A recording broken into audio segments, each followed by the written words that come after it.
Y ahora sí, ya estamos grabando. Bienvenidos, bienvenidas sean panas a una transmisión más leyendo ahora una lectura nueva. Se llama Canasta de Cuentos Mexicanos de B. Traven. Este es una lectura que recientemente recomendó mi director del coro al que pertenezco. Y la verdad es que me llamaba la atención, ya llevaba un tiempo queriendo leer cuentos, ahí cambiarle un poquito a las novelas que solemos leer. Más además, creo que esta va a ser la primera lectura mexicana que nos aventamos en el canal. Y creo que yo me estaba tardando, tomando en cuenta que pues crecí y me crié aquí en México. Pero la verdad pensaba en lecturas mexicanas y pensaba como Agua para Chocolate, Arráncame la Vida, cosas así por el estilo. Y como que no me llamaba tanto la atención para el canal, por lo menos. No por decir que sean malas lecturas, ni mucho menos. Pero la verdad es que por como nos platicó el director del coro ahora en el ensayo sobre este libro, la verdad es que me llama la atención. Pero bueno, si no sabes nada sobre esta lectura y te voy a leer lo que viene en la contraportada. En este libro el autor nos presenta historias creativas y humorísticas. Algunos cuentos resaltan la cultura de los indígenas mexicanos y otros tienen finales inesperados. El libro está dividido en 10 cuentos independientes. En cada uno de ellos, B. Traven narra eventos casi cotidianos de la vida en las pequeñas aldeas indígenas en tiempos de la Revolución. Todo esto con su característico humor y excelente narrativa. Con un estilo sobrio, sencillo y directo, el autor recrea varias anécdotas que seguramente él vivió, y en las cuales se puede disfrutar la bucólica sabiduría de un indio artista frente a la obtusa visión de la modernidad o del inefable sentido común de un modesto minero. El mundo urbano del México de los 40 también asoma en esta entretenida canasta de cuentos mexicanos. Bueno, y también como dato interesante, según nos estaba comentando el director, B. Traven fue director o fue el escritor de la película que se titula Macario y que de hecho fue la primer película mexicana en ser nominada, no sé si lo ganó, en ser nominada a un Oscar como mejor película del extranjero. Pero bueno, sin más dilación, esto es Canasta de Cuentos Mexicanos de B. Traven. Vamos a comenzar con el primer cuento que se titula Canastitas en serie. En calidad de turista en viaje de recreo y descanso, llegó a estas tierras de México Mr. E. L. Winthrop. Abandonó las conocidas y trilladas rutas anunciadas y recomendadas a los visitantes extranjeros por las agencias de turismo y se aventuró a conocer otras regiones. Como hacen tantos otros viajeros, a los pocos días de permanencia en estos rumbos ya tenía bien forjada su opinión, y en su concepto, este extraño país salvaje no había sido todavía bien explorado. Misión gloriosa sobre la tierra reservada a gente como él. Y así llegó un día a un pueblecito del estado de Oaxaca, caminando por la polvorienta calle principal en que nada se sabía acerca de pavimentos y drenaje, y en que las gentes se alumbraban con velas y ocotes, se encontró con un indio sentado en cuclillas a la entrada de su jacal. El indio estaba ocupado haciendo canastitas de paja y otras fibras recogidas en los campos tropicales que rodean el pueblo. El material que empleaba no solo estaba bien preparado, sino ricamente coloreado con tintes que el artesano extraía de diversas plantas e insectos por procedimientos conocidos únicamente por los miembros de su familia. El producto de esta pequeña industria no le bastaba para sostenerse. En realidad vivía de lo que cosechaba en su milpita, 3,5 hectáreas de suelo no muy fértil, cuyos rendimientos se obtenían después de mucho sudor, trabajo y constantes preocupaciones sobre la oportunidad de las lluvias y los rayos solares. Hacía canastas cuando terminaba su quehacer en la milpa, para aumentar sus pequeños ingresos. Era un humilde campesino, pero la belleza de sus canastitas ponían de manifiesto las dotes artísticas que poseen casi todos estos indios. En cada una se admiraban los más bellos diseños de flores, mariposas, pájaros, ardillas, antílopes, tigres y una veintena más de animales habitantes de la selva. Lo admirable era que aquella sinfonía de colores no estaba pintada sobre la canasta, era parte de ella, pues las fibras teñidas de diferentes tonalidades estaban entretejidas tan hábil y artísticamente que los dibujos podían admirarse igual en el interior que en el exterior de la cesta. Y aquellos adornos eran producidos sin consultar ni seguir previamente dibujo alguno. Iban apareciendo de su imaginación como por arte de magia, y mientras la pieza no estuviera acabada, nadie podía saber cómo quedaría. Una vez terminadas, servían para guardar la costura, como centros de mesa, o bien para poner pequeños objetos y evitar que se perdieran. Algunas señoras las convertían en alajeros o las llenaban con flores. Se pueden utilizar de 100 maneras. Al tener listas unas 2 docenas de ellas, el indio las llevaba al pueblo los sábados, que eran días de tianguis. Se ponía en camino a medianoche. Era dueño de un burro, pero si éste se perdía en el campo, cosa frecuente, se veía obligado a marchar a pie durante todo el camino. Ya en el mercado había de pagar un tostón de impuesto para tener derecho a vender. Cada canasta representaba para él alrededor de 15 o 20 horas de trabajo constante, sin incluir el tiempo que empleaba para recoger el bejuco y las otras fibras, prepararlas, extraer los colorantes y teñirlas. El precio que pedía por ellas era 80 centavos, equivalente más o menos a 10 centavos de moneda americana, pero raramente ocurría que el comprador pagara los 80 centavos, o sea los 6 reales y medio como el indio decía. El comprador en ciernes regateaba, diciendo al indio que era un pecado pedir tanto. Pero si no es más que petate que puede cogerse a montones en el campo sin comprarlo. Y además, ¿para qué sirve esa cháchara? Deberás quedar agradecido si te doy 30 centavos por ella. Bueno, seré generoso y te daré 40, pero ni un centavo más. Tómalos o déjalos. Así pues, en final de cuentas tenía que venderla por 40 centavos. Mas a la hora de pagar, el cliente decía, «Válgame Dios, si solo tengo 30 centavos sueltos. ¿Qué hacemos? ¿Tienes cambios de un billete de 50 pesos? Si puedes cambiarlo, tendrás tus 40 fierros». Por supuesto, el indio no puede cambiar el billete de 50 pesos, y la canastita es vendida por 30 centavos. El canastero tenía muy escaso conocimiento del mundo exterior, si es que tenía alguno. De otro modo hubiera sabido que lo que a él le ocurría pasaba a todas horas del día con todos los artistas del mundo. De saberlo se hubiera sentido orgulloso de pertenecer al pequeño ejército que constituye la sal de la tierra, y gracias al cual el arte no ha desaparecido. A menudo no le era posible vender todas las canastas que llevaba al mercado, porque en México, como en todas partes, la mayoría de la gente prefiere los objetos que se fabrican en serie por millones y que son idénticos entre sí, tanto que ni con la ayuda de un microscopio podrían distinguírseles. Aquel indio había hecho en su vida varios cientos de esas hermosas cestas, sin que ni 2 de ellas tuvieran diseños iguales. Cada una era una pieza de arte auténtico, tan diferente de otra como puede serlo un Murillo de un Reynolds. Naturalmente no podía darse el lujo de regresar a su casa con las canastas no vendidas en el mercado, así es que se dedicaba a ofrecerlas de puerta en puerta. Era recibido como un mendigo y tenía que soportar insultos y palabras desagradables. Muchas veces, después de un largo recorrido, alguna mujer se detenía por ofrecerle 20 centavos, que después de muchos regateos aumentaría hasta 25. Otras tenía que conformarse con los 20 centavos y el comprador, generalmente una mujer, tomaba de entre sus manos la pequeña maravilla y la arrojaba descuidadamente sobre la mesa más próxima, y ante los ojos del indio como significando, «Bueno, me quedo con esta chuchería solo por caridad. Sé que estoy desperdiciando el dinero, pero como buena cristiana no puedo ver morir de hambre a un pobre indito, y más sabiendo que viene desde tan lejos». El razonamiento le recuerda algo práctico, y deteniendo al indio le dice, «¿De dónde eres, indito?» «Ah, sí, magnífico, con que de esa pequeña aldea. Pues óyeme, ¿podrías hacerme el próximo sábado 3 guajolotes? Pero han de ser bien gordos, pesados y muy baratos. Si el precio no es conveniente, ni siquiera los tocaré, porque de pagar el común y corriente los compraría aquí y no te los encargaría. ¿Entiendes? Ahora pues, ándale». Sentado en cuclillas a un lado de la puerta de su jacal, el indio trabajaba sin prestar atención a la curiosidad de Mr. Winthrop. Parecía no haberse percatado de su presencia. «¿Cuánto querer por esa canasta, amigo?», dijo Mr. Winthrop en su mal español, sintiendo la necesidad de hablar para no aparecer como un idiota. 80 centavitos, patroncito, 6 reales y medio, contestó el indio cortésmente. «Muy bien, yo comprar», dijo Mr. Winthrop en un tono y con un ademán semejante al que hubiera hecho al comprar toda una empresa ferrocarrilera. Después, examinando su adquisición, se dijo, «Yo sé a quién complaceré con esta linda canastita.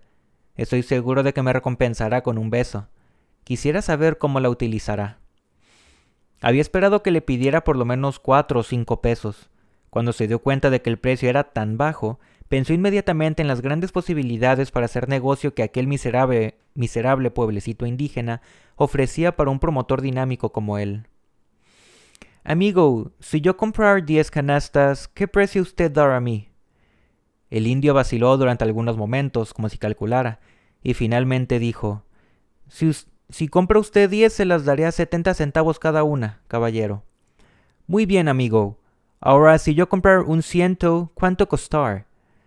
El indio, sin mirar de lleno en ninguna ocasión al americano, y desprendiendo la vista solo de vez en cuando de su trabajo, dijo cortésmente y sin el menor destello de entusiasmo. En tal caso se las vendería por 65 centavitos cada una. Mr. Winthrop compró 16 canastitas, todas las que el indio tenía en existencia. Después de 3 semanas de permanencia en la República, Mr. Winthrop no solo estaba convencido de conocer el país perfectamente, sino de haberlo visto todo, de haber penetrado el carácter y costumbres de sus habitantes y de haberlo explorado por completo. Así pues, regresó al moderno y nuevo New York, satisfecho de encontrarse nuevamente en un lugar civilizado. Cuando hubo despachado todos los asuntos que tenía pendientes, acumulados durante su ausencia, ocurrió que un mediodía, cuando se encaminaba al restaurante para tomar un emparedado, pasó por una dulcería, y al mirar lo que se exponía en los aparadores recordó las canastitas que había comprado en aquel lejano pueblecito indígena. Apresuradamente fue a su casa, tomó todas las cestitas que le quedaban y se dirigió a una de las más afamadas confiterías. «Vengo a ofrecerle», dijo Mr. Winthrop al confitero, «las más artísticas y originales cajitas, si así quiere llamarlas, y en las que podrá empacar los chocolates finos y costosos para los regalos más elegantes. Véalas y dígame qué opina». El dueño de la dulcería las examinó y las encontró perfectamente adecuadas para cierta línea de lujo, convencido de que en su negocio, que tan bien conocía, nunca se había presentado estuche tan original, bonito y de buen gusto. Sin embargo, evitó cuidadosamente expresar su entusiasmo hasta no enterarse del precio y de asegurarse de obtener toda la existencia. Alzando los hombros dijo, «Bueno, en realidad no sé. Si me pregunta usted, le diré que no es esto exactamente lo que busco. En cualquier forma podríamos probar. Desde luego todo depende del precio. Debe usted saber que en nuestra línea la envoltura no debe costar más que el contenido». «¿Ofrezca usted?», contestó Mr. Winthrop. «¿Por qué no me dice usted en números redondos cuánto quiere?» «Mire usted, Mr. Kemble, toda vez que he sido yo el único hombre suficientemente listo para descubrirlas y saber dónde pueden conseguirse, las venderé al mejor postor. Comprenda usted que tengo razón». Sí, desde luego, pero tendré que consultar el asunto con mis socios. Véngame a ver mañana a esta misma hora y le diré lo que hayamos decidido. A la mañana siguiente, cuando Mr. Winthrop entró en la oficina de Mr. Kemble, este último dijo, «Hablando francamente, le diré que yo sé distinguir las obras de arte, y estas son realmente artísticas. En cualquier forma, nosotros no vendemos arte, usted lo sabe bien, sino dulces. Por lo tanto, considerando que solo podremos utilizarlas como envoltura de fantasía para nuestro mejor praliné francés, no podremos pagar por ellas el precio de un objeto de arte. Eso debe usted comprenderlo, señor...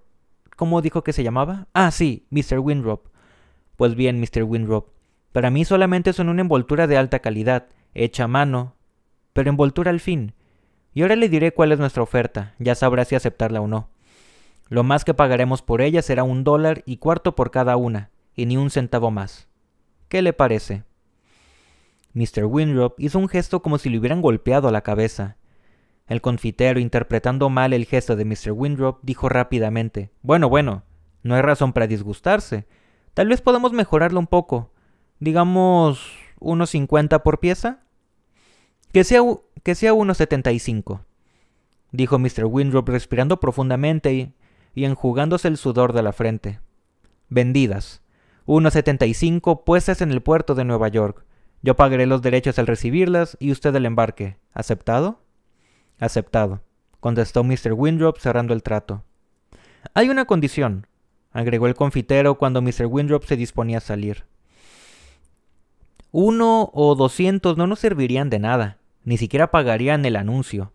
Lo menos que puede usted entregar son 10,000 o 1,000 docenas si le parece mejor, y además deben ser por lo menos en 20 dibujos diferentes. Puedo asegurarle que las puedo surtir en 70 dibujos diferentes. Perfectamente. ¿Y está usted seguro que podrá entregar las 10,000 en octubre? Absolutamente seguro, dijo Mr. Winthrop y firmó el contrato. Mr. Winthrop emprendió el viaje de regreso al pueblecito para obtener las 12,000 canastas. Durante todo el vuelo sostuvo una libreta en la mano izquierda, un lápiz en la derecha y escribió cifras y más cifras, largas columnas de números, para determinar exactamente qué tan rico sería cuando realizara el negocio. Hablaba solo y se contestaba, tanto que sus compañeros de viaje le creyeron trastornado. Tan pronto cuando llegue al pueblo, decía para sí, conseguiré algún paisano mío que se encuentre muy bruja y a quien le pagaré 80. Bueno, diremos 100 pesos a la semana. Lo mandaré a ese miserable pueblecito para que establezca en él su cuartel general y se encargue de vigilar la producción y de hacer el empaque y el embarque. No tendremos pérdidas por roturas ni por extravío. Bonito, lindo negocio este. Las cestas prácticamente no pesan. Así es que el embarque costará cualquier cosa. Diremos 5 centavos pieza cuando mucho. Y por lo que yo sé, no hay que pagar derechos especiales sobre ellas. Pero si los hubiere no pasarían de 5 centavos tampoco. Y esos los paga el comprador, así pues, ¿cuánto llevo? Aquel indio tonto no se sabe ni lo que tiene. Me ofreció un 175 centavos la pieza. No le diré enseguida que quiero 12,000 para que no se aborose y conciba ideas raras y trate de elevar el precio. Bueno, ya veremos. Un trato es un trato, aún en esa república dejada de la mano de Dios. República. Y ni siquiera hay agua en los lavabos durante la noche. República. Bueno, después de todo yo no soy su presidente. Tal vez pueda lograr que rebaje 5 centavos más en el precio y que éste quede en 60 centavos. De cualquier modo, y para no calcular mal, diremos que el precio es de 65 centavos. Esto es, 65 centavos moneda mexicana. Veamos. ¡Diablo! ¿Dónde está ese maldito lápiz? Aquí. Bueno, el peso está en relación con el dólar a 8,5 por 1, por lo tanto 65 centavos equivalen más o menos a 8 centavos de dinero de verdad. A esto debemos agregar 5 centavos por empaque y embarque, más digamos 10 centavos por gastos de administración, lo que será más que suficiente para pagar aquí y allá algo de extras. Quizás el empleado de correos y allá el agente del Express para que se active la expedición rápida y preferente. Ahora agreguemos otros 5 centavos para gastos imprevistos y así estaremos completamente a salvo. Sumando todo ello... Mal rayo, ¿dónde está otra vez ese maldito lápiz? Vaya, aquí está. La orden es por 1,000 docenas. Magnífico. Me quedan alrededor de $20,000 limpiecitos. 20,000 del alma para el bolsillo de un humilde servidor. Caramba, sería capaz de besarlos. Después de todo, esta república no está tan atrasada como parece. En realidad es un gran país. Admirable. Se puede hacer dinero en esta tierra. Montones de dinero siempre que se trate de tipos tan listos como yo. Con la cabeza llena de humo llegó por la tarde al pueblecito de Oaxaca. Encontró a su amigo indio sentado en el pórtico de su jacalito, en la misma postura en que lo dejara. Tal parecía que no se había movido de su lugar desde que Mr. Winthrop abandonara el pueblo para volver a Nueva York. ¿Cómo está usted, amigo?, saludó el americano con una amplia sonrisa en los labios. El indio se levantó, se quitó el sombrero e inclinándose cortésmente dijo con voz suave: Bienvenido, patroncito. Muy buenas tardes. Ya sabe que puede usted disponer de mí y de esta su casa. Volvió a inclinarse y se sentó, excusándose por hacerlo. Perdóneme, patroncito, pero tengo que aprovechar la luz del día, y muy pronto caerá la noche. Yo ofrezco a usted un grande negocio, amigo. Buena noticia, señor. Mr. Winthrop dijo para sí. Ahora saltará de gusto cuando se entere de lo que se trata. Este pobre mendigo vestido de harapos jamás ha visto, ni siquiera ha oído hablar de tanto dinero como el que le voy a ofrecer. Y hablando en voz alta dijo: ¿Usted podrá hacer 1,000 de esas canastas? ¿Por qué no, patroncito? Si puedo hacer 20, también podré hacer 1,000. Tiene razón, amigo. ¿Y 5,000 podrá hacer? Por supuesto. Si hago 1,000, podré hacer 5,000. Magnífico. Wonderful. Si yo pidiera a usted hacer 12,000, ¿cuál será su último precio? Usted podrá hacer 12,000, ¿verdad? Desde luego, señor. Podré hacer tantas como usted quiera. Porque verá usted, yo soy experto en este trabajo. Nadie en todo el estado puede hacerlas como yo. Eso es exactamente que yo pensar. Por eso venir a proponerle gran negocio. Gracias por el honor, patroncito. ¿Cuánto tiempo usted tardar? El indio, sin interrumpir su trabajo, inclinó la cabeza para un lado primero, después para el otro, tal como si calculara los días o semanas que tendría que emplear para hacer las cestas. Después de algunos minutos dijo lentamente: necesitaré bastante tiempo para hacer tantas canastas, patroncito. Verá usted, el petate y las otras fibras necesitan estar bien secas antes de usarse. En tanto se secan, hay que darles un tratamiento especial para evitar que pierdan su suavidad, su flexibilidad y brillo. Aun cuando estén secas, deben guardar sus cualidades naturales, pues de otro modo parecerían muertas y quebradizas. Mientras se secan, yo busco las plantas, raíces, cortezas e insectos de los cuales saco los tintes, y para ello se necesita mucho tiempo también, créame usted. Además, para recogerlas hay que esperar a que la luna se encuentre en posición buena, pues en caso contrario no darán el color deseado. También las cochinillas y demás insectos deben reunirse en tiempo oportuno para evitar que en vez de tinte produzcan polvo. Pero desde luego, jefecito, que yo puedo hacer tantas de esas canastitas como usted quiera. Puedo hacer hasta 3 docenas si usted lo desea. Nada más deme usted el tiempo necesario. ¿3 docenas? 3 docenas, exclamó Mr. Winthrop gritando y levantando desesperado sus brazos al cielo. 3 docenas. Repitió como si para comprender tuviera que decirlo varias veces, pues por un momento creyó estar soñando. Había esperado que el indio saltara de contento al enterarse que podría vender 12,000 canastas a un solo cliente, sin tener necesidad de ir en puerta y ser tratado como un perro roñoso. Mr. Winthrop había visto cómo algunos vendedores de automóviles se volvían locos y bailaban como ningún indio lo hace, ni durante una ceremonia religiosa, cuando alguien les compraba en dinero contante y sonante 10 carros de una vez. A pesar de la claridad con que el indio había hablado, él creyó no haber oído bien cuando aquel dijo necesitar 2 largos meses para hacer 3 docenas. Buscó la manera de hacer comprender al indio lo que deseaba y el mucho dinero que el pobre hombre podría ganar cuando hubiera entendido la cantidad que deseaba comprarle. Así pues, esgrimió nuevamente el argumento del precio para despertar la ambición del indio. Usted decir si yo llevar 100 canastas, usted dar por 75 centavos, ¿cierto, amigo? Es lo cierto, jefecito. Bien, si yo querer 1000, ¿cuánto costar cada una? Aquello era más de lo que el indio podía calcular. Se confundió, y por primera vez desde que Mr. Winthrop llegara, interrumpió su trabajo y reflexionó. Varias veces movió la cabeza y miró alrededor como en demanda de ayuda. Finalmente dijo: perdóneme, jefecito, pero eso es demasiado. Necesito pensar en ello toda la noche. Mañana, si puede usted honrarme, vuelva y le daré mi respuesta, patroncito. Cuando Mr. Winthrop volvió al día siguiente, encontró al indio como de costumbre, sentado en cuclillas bajo el techo de palma del pórtico, trabajando en sus canastas. ¿Ya calcular usted precio por 1000? Le preguntó en cuanto llegó, sin tomarse el trabajo de dar los buenos días. Sí, patroncito, buenos días tenga su merced. Ya tengo listo el precio, y créeme que me ha costado mucho trabajo, pues no deseo engañarlo ni hacerle perder el dinero que usted gana honestamente. Sin rodeos, amigo, ¿cuánto? ¿Cuál será el precio? Preguntó Mr. Winthrop nerviosamente. El precio bien calculado y sin equivocaciones de mi parte es el siguiente. Si tengo que hacer 1000 canastitas, cada una costará 4 pesos. Si tengo que hacer 5000, cada una costará 9 pesos. Y si tengo que hacer 10,000, entonces no podrán valer menos de 15 pesos cada una. Y repito que no me he equivocado. Una vez dicho esto, volvió a su trabajo, como si temiera perder demasiado tiempo hablando. Mr. Winthrop pensó que tal vez debido a sus pocos conocimientos de aquel idioma extraño, comprendía mal. ¿Usted decir costar 15 pesos cada canasta si yo comprar 10,000? Eso es, exactamente, y sin lugar a equivocación, lo que he dicho, patroncito, contestó el indio cortés y suavemente. Usted no podrá hacer eso, yo soy su amigo. Sí, patroncito, ya lo sé, y no dudo de sus palabras. Bueno, yo tener paciencia y discutir despacio.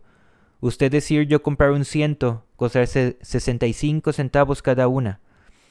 Sí, jefecito, eso es lo que dije. Si compra usted 100, se las daré por 65 centavos la pieza, suponiendo que tuviera yo 100, que no tengo. Sí, yo saber. Mr. Winthrop sentía volverse loco en cualquier momento. Bien, yo no comprender por qué no poder venderme 12,000 al mismo precio. No querer regatear, pero no comprender usted subir precio terrible cuando yo comprar más de 100. Bueno, patroncito, ¿qué es lo que usted no comprende? La cosa es bien sencilla. 1000 canastitas me cuestan 100 veces más trabajo que una docena, y 12,000 toman tanto tiempo y trabajo que no podría terminarlas ni en un siglo. Cualquier persona sensata y honesta puede verlo claramente. Claro que si la persona no es ni sensata ni honesta, no podrá comprender las cosas en la misma forma en que nosotros aquí las entendemos. Para 1000 canastitas se necesita mucho más petate que para 100, así como mayor cantidad de plantas, raíces, cortezas y cochinillas para pintarlas. No es nada más meterse en la maleza y recoger las cosas necesarias. Una raíz con el buen tinte violeta puede costarme 4 o 5 días de búsqueda en la selva, y posiblemente usted no tiene idea del tiempo necesario para preparar las fibras. Pero hay algo más importante. Si yo me dedico a hacer todas esas canastas, ¿quién cuidará de la milpa y de mis cabras? ¿Quién cazará los conejitos para tener carne en domingo? Si no cosecho maíz, no tendré tortillas. Si no cuido mis tierritas, no tendré frijoles. ¿Y entonces qué comeremos? Yo darle mucho dinero por sus canastas. Usted podrá comprar todo el maíz y frijol, y mucho, mucho más.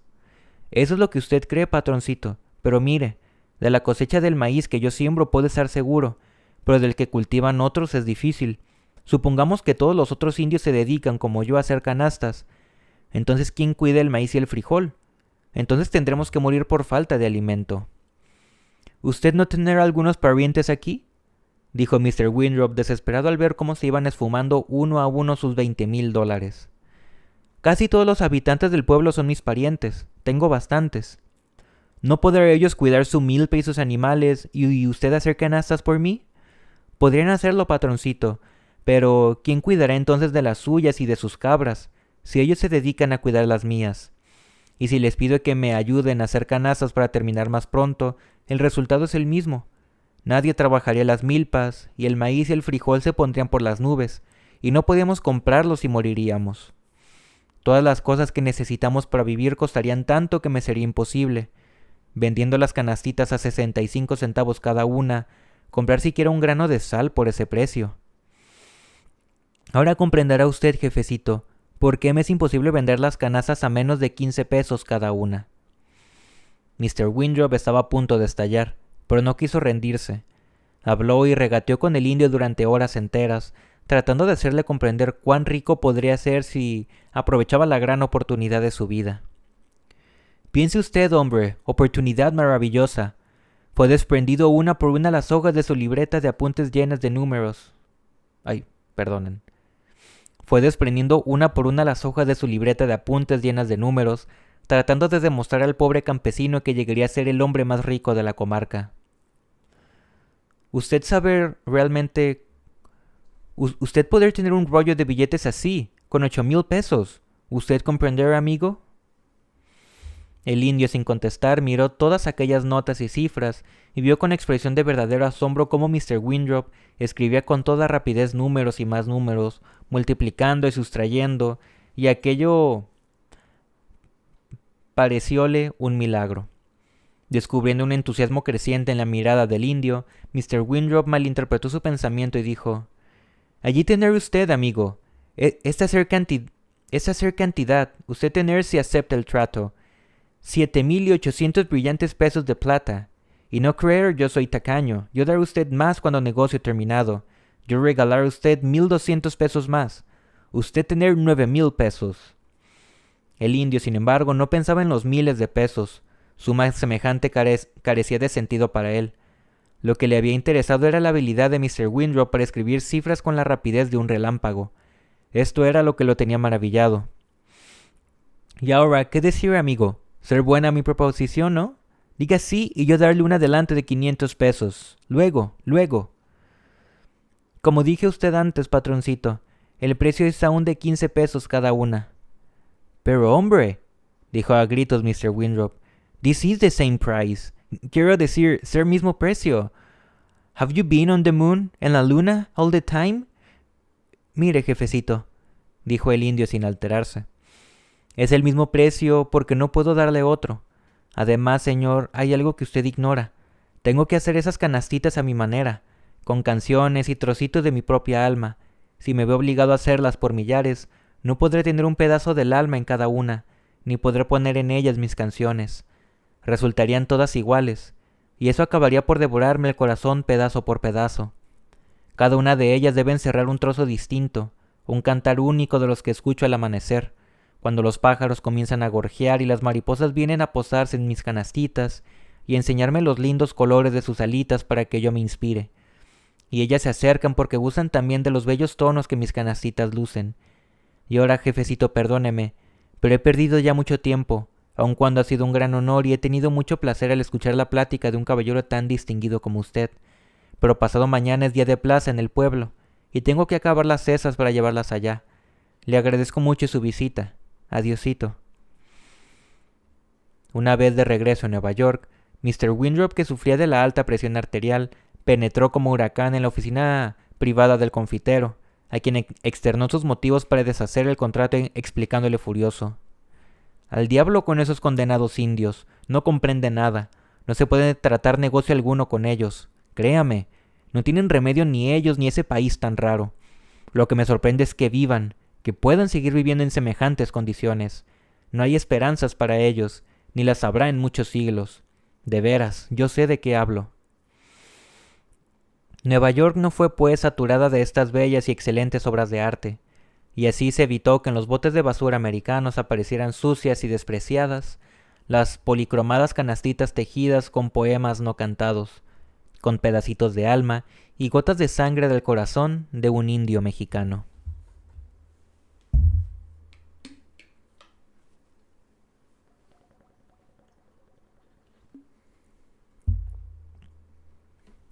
Y ese fue el primer cuento de esta canasta de cuentos mexicanos. Pues no sé, a mí se me hizo muy interesante. Y vamos a leer el segundo cuento de esta canasta, que se titula Solución Inesperada.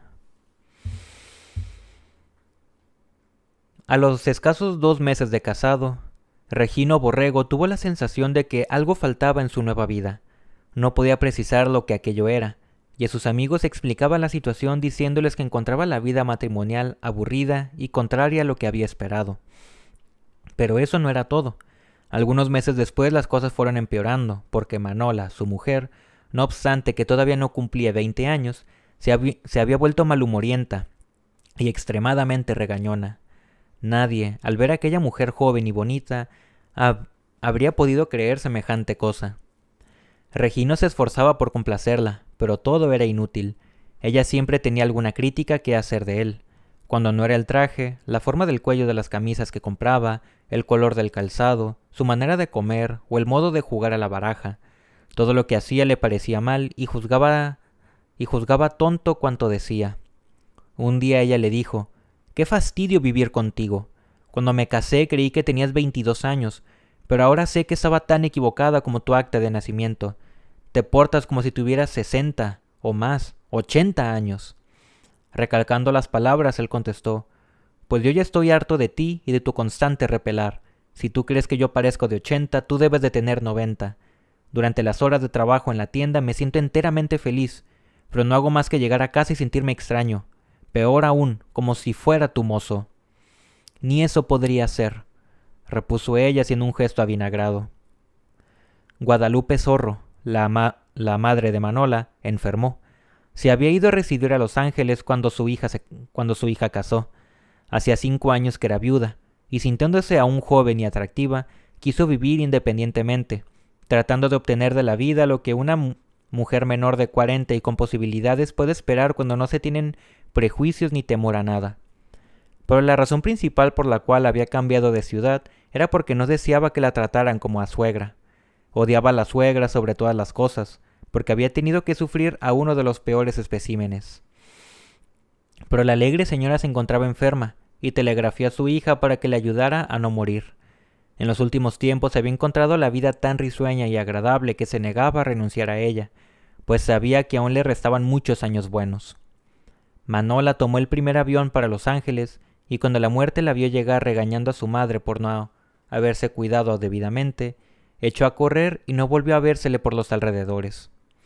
Cuando ocurrió esto, Manola y Regino tenían ya casi 2 años de casados. Regino no acompañó a su mujer porque tenía el lindo pretexto de tener que atender sus negocios, pero ella le escribía casi todos los días, y en cada carta le enviaba críticas de toda especie, y veintenas de recomendaciones acerca de la conducta que debía seguir. El final de todas era siempre: tu esposa fiel. Regino se comportaba como cualquier esposo normal que de pronto puede gozar de un respiro en un régimen de vida que empieza a serle insoportable. No acostumbrado a aquella libertad, se sintió cohibido durante la primera semana. Sería exagerado decir que durante la segunda se dio al libertinaje. No era tipo para semejante cosa, pero sí paseó y recorrió libremente varios sitios alegres. A mitad de la segunda semana recibió solamente una carta de Manola. Se percató de que contenía menos órdenes y muy pocas críticas. A la tercera semana recibió una carta el lunes, otra el miércoles y otra el sábado. Ella le preguntaba maternalmente cómo estaba y se mostraba comunicativa, diciéndole algo sobre las gentes que había conocido, sobre la salud que su madre había recobrado y las diversiones a que concurría. La cuarta semana no tuvo correspondencia. Después sus cartas fueron más frecuentes, y por primera vez desde que la conociera, empleaba la frase «te ruego que me dispenses». Regino no daba crédito a sus ojos, y tuvo que leer la carta varias veces para estar seguro de que realmente decía «te ruego que me dispenses por no haberte escrito, pero mamá sufrió una recaída. Ahora ya se encuentra mejor, y espero que la semana próxima se encuentre enteramente bien, para correr a casa contigo, mi vida, mi maridito adorado». Él no comprendía bien esas palabras, porque ella jamás le había hablado de esa forma. La carta siguiente le hizo sentirse mal. Tal vez ella se había trastornado, posiblemente su madre habría muerto, y la pena le había enloquecido. Sin embargo, su escritura era correcta. Las letras se sucedían en orden perfecto. Nada había en ellas que indicara desequilibrio mental, pero las frases y las palabras no parecían suyas, pues ella nunca había dado muestras de emoción bajo ninguna circunstancia, ni cuando se le había declarado, ni cuando se detuvieron juntos ante el altar, ni siquiera cuando después de la ceremonia de la boda se encontraron solos en su alcoba. Te quiero tanto, a ti y solo a ti, tu muchachita siempre fiel. Se ha vuelto loca, dijo Regina a sus compañeros. Estoy seguro. Tendré que buscar un sanatorio para ella. Pobre Manola, siempre tan sensata, tal vez demasiado cuerda. Pobre Manola. No seas idiota, le dijo su mejor amigo. ¿Qué sanatorio ni qué nada? No es eso lo que ella necesita. El mal en las relaciones de ustedes viene desde el principio y se debe a que se han conocido desde niños. Nunca se habían separado. Nunca habían descansado del matrimonio tomando unas vacaciones. Pero ahora que tu esposa ha estado lejos te parece cambiada. La encuentras como una mujer distinta. Sanatorio, no me hagas reír. Manola no sorprendió a su esposo llegando inesperadamente. No. Le anunció el día de su arribo. Aquí la tenemos ya. Se detiene en el vestíbulo y mira vagamente alrededor como tratando de recordar cómo era su casa antes de irse. Después dice: Vaya, vaya. Así es como las cosas se ven cuando el marido se queda solo, más confuso que asombrado. Regino cierra la puerta. Ella se quita el sombrero y deja que él ayude a quitarse el ligero abrigo que lleva puesto. Con una sonrisa maternal dice: Veamos qué apariencia tiene mi muchacho. Casi se me había olvidado de su cara. Lo toma por los hombros y lo sacude afectuosamente. Le mira escudriñadora a los ojos. Después toma su cabeza entre las manos, lo besa cordialmente y reclinándose en su pecho le dice con voz arrulladora: Te quiero tanto, mi vida, tanto, tanto. Antes nunca me di cuenta de lo mucho que te quería. Nunca supe apreciar lo que vales, y he cometido muchas tonterías en estos 2 años. Pero nunca es demasiado tarde para empezar de nuevo. Me esforzaré por recompensarte. Y volvió a cubrirle de besos. El día siguiente por la noche, después de la cena, ella dijo: ¿No te cansas de permanecer en casa todas las noches? Debo aburrirte mortalmente. ¿Por qué no sales un poco con tus amigos? Un hombre de negocios como tú debe cultivar sus relaciones con el mundo exterior. Es tonto que un hombre joven viva eternamente colgado a las faldas de su mujer. Anda, sal y diviértete. Te hará bien y refrescará tus ideas.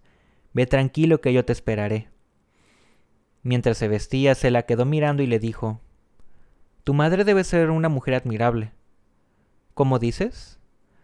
Preguntó, no comprendiendo que él suponía a su madre responsable del cambio que se había operado en ella. ¿Mi madre admirable? Bueno, es lista, sí, pero creo que ahora se confía demasiado. Ya le pasará, dejemos que se divierta. Pero admirable, tal vez, yo no podría asegurarlo. Para ser franca, no me gustaría que viniera a vivir con nosotros. Titubeó un rato y agregó: Bueno, ahora vete, porque quiero leer. En cualquier forma, dijo Regino para sí, su madre le ha enseñado a portarse como una verdadera esposa, porque ¿quién más había de preocuparse por hacerla cambiar en esta forma? Poco tiempo después, un domingo por la mañana, ella dijo enrojeciendo: Bueno, mi vida, creo que debemos prepararnos para recibir a un nuevo miembro de la familia. ¿Quién viene?, preguntó él inocentemente. ¿Tu hermano Alberto el teniente o quién? Dime, quien quiera que venga será bien recibido. ¿Quién es?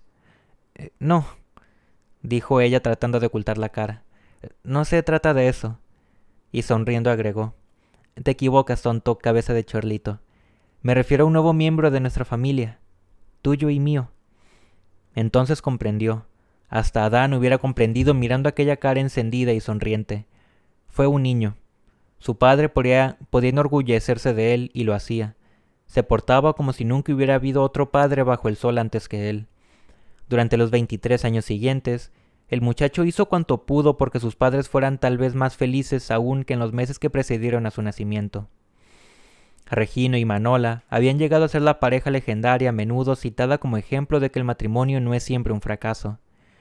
En cuanto a Cuthberto, su hijo, ese se hallaba profundamente enamorado de Vera, la única hija del señor Genaro Ochoa, un doctor muy respetado y acomodado del lugar. La muchacha tenía más o menos la edad de Cuthberto. Hacía mucho tiempo que estaban prendados uno del otro, y ella lucía su anillo de compromiso desde hacía más de un año. Sin embargo, no les había sido posible casarse debido a la oposición de los señores Borrego, padres de él. Por su parte, el doctor, cuya esposa había muerto 4 años atrás, se hallaba satisfecho con la elección de su hija. Tal vez él se hubiera podido oponerse al matrimonio, pues estaba en posibilidad de dar a su hijo una buena dote que le permitiera escoger mejor partido. Sin embargo, estaba satisfecho, y Cuthberto le parecía el mejor pretendiente del mundo. Para obtener el consentimiento de sus padres, Cuthberto había empleado todos los medios de persuasión posibles, pues tenía la idea de que no podría ser feliz si tanto los suyos como los de su novia dejaban de sancionar su unión.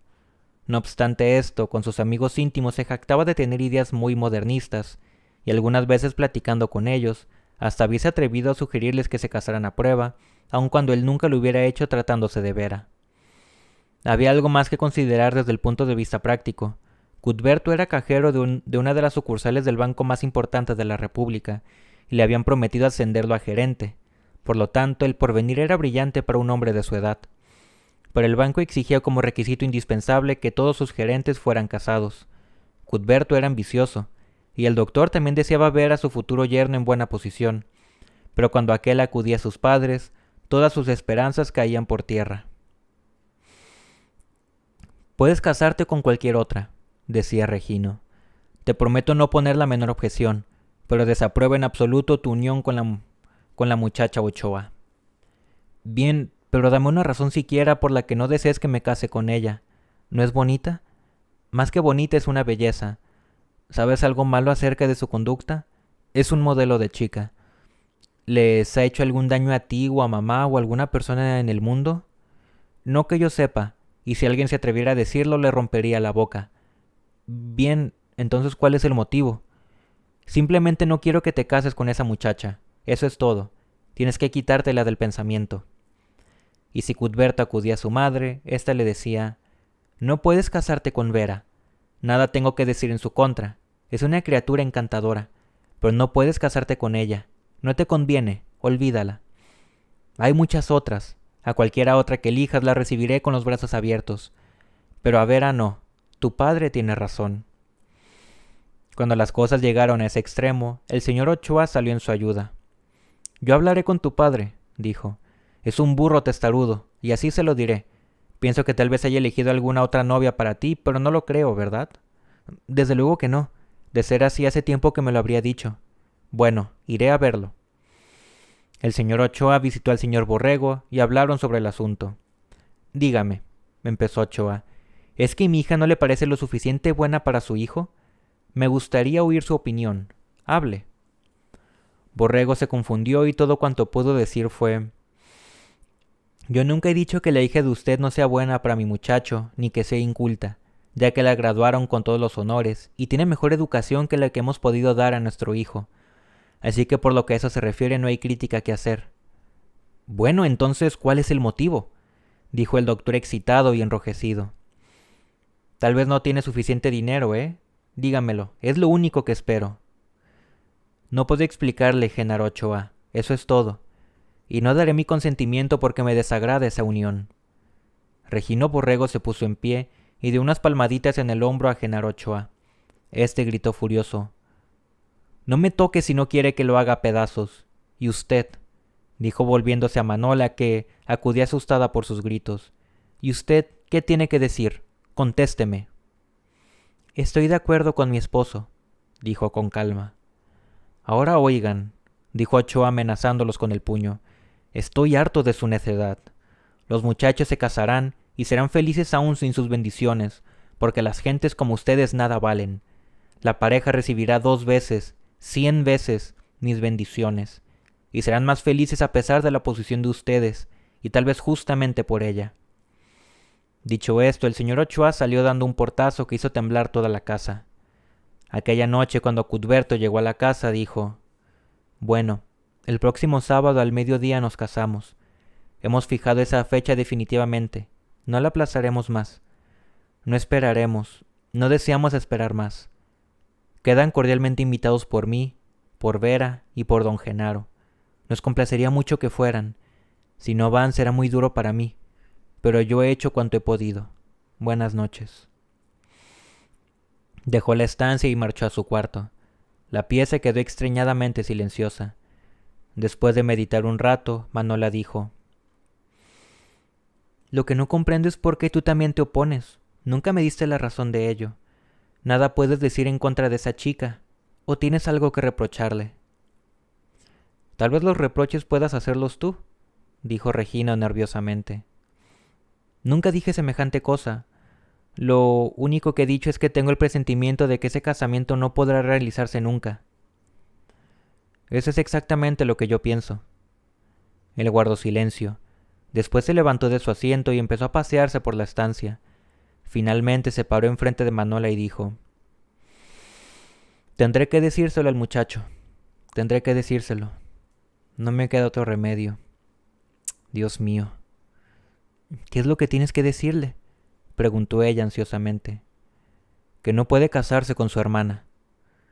Manola saltó y se puso de pie, pero inmediatamente después se dejó caer en su asiento otra vez, palideciendo intensamente. ¿Cómo lo sabes?, preguntó casi sin aliento. ¿Cómo pudiste saberlo? ¿Cómo lo averiguaste? ¿Fue Ochoa quien te lo dijo o quién? Pero qué raro, Ochoa no lo sabe. ¿Ochoa? No, no, él no ha dicho una palabra, porque creo que no lo sabe. Eso ocurrió cuando fuiste a cuidar a tu madre enferma en Los Ángeles. Él no estaba en la ciudad entonces. Yo me sentía solo y tal vez la señora Ochoa también. Nos entregamos mutuamente, pero la cosa pasó pronto. De todos modos, la muchacha Ochoa, es decir, Vera, es mi hija. Como ves, Cuthberto no puede casarse con ella, y nosotros tenemos que decírselo.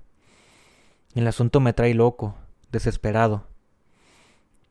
Cuando Regino terminó su historia, no levantó la cabeza. Esperaba una violenta explosión de Manola, o cuando menos toda clase de exclamaciones. Cuando al cabo de un rato no se escuchó ni un grito, ni sonido de ninguna especie, tuvo la idea desagradable de que Manola había muerto repentinamente por la impresión que le causara aquella revelación inesperada. Entonces, envalentonándose muy poco a poco, se irguió para verla. Con una extraña sonrisa paseándose por sus labios, ella lo miró y preguntó: ¿Estás seguro? ¿Enteramente seguro de que Vera es tu hija y no la hija del viejo? Absoluta y positivamente seguro. Lo supimos antes de que Ochoa regresara. Perdóname y ayúdame a salir de esta pesadilla, por favor. Manola rió nerviosamente y dijo: Si estás absolutamente seguro de que Vera es tu hija, entonces no hay peligro alguno si se casa con Cuthberto. porque si estás segura de que es tu hija, entonces Cuthberto no puede ser su hermano. ¿Cómo es esto?, preguntó él inocentemente poniendo cara de bobo. Cuthberto no puede ser su hermano porque no es tu hijo. ¿Qué?, dijo perdiendo el aliento. ¿De quién es hijo entonces si no lo es mío? De Ochoa. Ocurrió en Los Ángeles. También durante el tiempo que me fue a cuidar a mi madre. Él estaba allí tomando un curso extra relacionado con su profesión. No recuerdo cuál era. Nos encontramos en un día de campo. Yo iba con mi madre y unas amigas. Nos sorprendió una tempestad terrible y entonces sucedió. Recuerda cómo estábamos en ese tiempo. Nos llevábamos tan mal. Estábamos tan desunidos. Yo siempre nerviosa a tu lado y sin saber a qué atribuirlo. Y es que cuando nos casamos yo le ignoraba todo. Era tan tonta. Me fui a ese viaje convencida de que nuestro matrimonio había sido un fracaso. Pensé permanecer al lado de mi madre mientras te planteaba el divorcio. Ahora era Regino el que se había quedado como petrificado, sin poder articular palabra. De todos modos le hubiera sido casi imposible de querer hacerlo, pues no era fácil interrumpir a Manola, quien parecía impulsada por una fuerza interior a continuar confesando hasta echarlo todo fuera. Después todo cambió. De pronto comprendí cuánto te quería y qué ciega había estado. Así pues volví a casa decidida a empezar de nuevo y a ser toda y exclusivamente tuya. Me convertí en una nueva mujer. Ochoa, sin darse cuenta, cambió el curso de mi vida. Me hizo verlas desde otro aspecto distinto. Él era mucho mayor que tú y tenía más experiencia en todas las cosas humanas. Desde luego que a partir de entonces nada tuve que ver con él. Nunca. Lo olvidé en el preciso momento en que llegué aquí. Siempre te quise a ti y solo a ti, pero no lo sabía. Descubrí que tú no podías ser el padre de Cuthberto, y que no podía serlo porque yo no había sabido ser una buena esposa para ti. Inverosímil, ¿verdad? Que se pueda querer tanto a una persona que ni siquiera se dé cuenta de que es a causa de ese cariño por lo que se siente una nerviosa e irritable. Y además el viejo Ochoa nada sabe acerca de Cuthberto.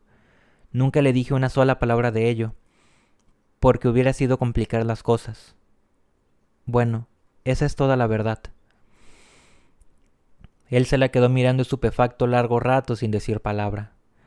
Así estuvieron lo que a ella le pareció una eternidad. Sintió un extraño consuelo cuando de pronto el silencio fue interrumpido por los pasos de su hijo, que bajaba de su recámara, evidentemente en busca de algo. Al verlo en la estancia, Regino por fin reaccionó. Levantó la cabeza, le gritó toscamente. ¿A qué vienes? ¿Qué es lo que haces a estas horas? ¿Es que no duermes nunca? Toda la noche te la pasas recorriendo la casa. Repentinamente cambió de tono de voz y con una mirada significativa su mujer agregó. Este muchacho siempre se presenta cuando menos se lo espera. Parece tener el don de ser un inoportuno. ¿Pero yo qué he hecho, papá? Solo vine por mi libro, pues no puedo dormir. ¿Qué pasa? No comprendo. ¿Soy culpable de algo? Si tú supieras, contestó irónicamente Regino. ¿De qué se trata, papá? ¿De qué hablas? Nada. Ya no tiene importancia. Olvida lo que dije. Boquiabierto y azorado, Cuthberto dio media vuelta para salir de la pieza, y al mismo tiempo que decía, «Buenas noches». Espera, quiero decirte algo muy importante, dijo Regino. Manola, al oír esto, dirigió a su marido una mirada llena de ansiedad, temerosa de que éste fuera a revelar el secreto de familia. Evitando su mirada, Regino continuó. Quiero decirte que desde luego y por supuesto que si estamos de acuerdo en que te cases, el sábado o cualquier otro día. Después de escuchar esas palabras, apareció en los labios de Manola una sonrisa de alivio. Regino siguió diciendo, y puedes estar seguro que nosotros estaremos presentes en tu boda. Quien diga lo contrario miente. Nunca nos tomas en serio, ¿verdad? Porque si lo hiciste fuiste muy tonto. Los estamos probando ambos, tu madre y yo, para ver cuánto duraba su cariño. De hecho, nos complace que te cases con Vera. Tendrás que hacer todo lo posible para que esa encantadora muchacha sea feliz. Es la criatura mejor del mundo. Su padre sabe lo que dice. Cuthberto no oyó aquellas últimas palabras, pues salió de la casa como un huracán para llevarles la buena nueva a los Ochoa, tal y como se encontraba, en pijama. Al pasar por junto a la puerta de salida, jaló un abrigo que se encontraba allí colgado en una percha y se lo colocó sobre los hombros, pero sin disminuir en nada su velocidad. Cuando llegó a casa de su novia y todavía jadeante les comunicó la buena noticia, el señor Ochoa, jactanciosamente y pavoneándose, les dijo: «Oye, muchacho, te haré una confidencia. Tú eres un gran muchacho, pero tus padres son las gentes más chistosas y locas que jamás he conocido. No hace 2 horas todavía que estaban decididos a suicidarse antes que dar su consentimiento para el matrimonio, y ahora les gustaría que se casaran luego, a una medianoche. ¿Sabes? Debí hablarles hace 10 meses en la forma tan enérgica en que lo hice hoy. Eso habría sido lo más sensato. Ya ves, apenas me les puse pesado y cedieron inmediatamente». Bueno, ese fue el segundo cuento de esta canasta y de hecho este fue el cuento por el que nos estuvo recomendando este libro nuestro director del coro. Pero yo creo que ya lo vamos a dejar por aquí por el día de hoy. Cuénteme aquí abajito en los comentarios qué tal te parecieron estos 2 cuentos.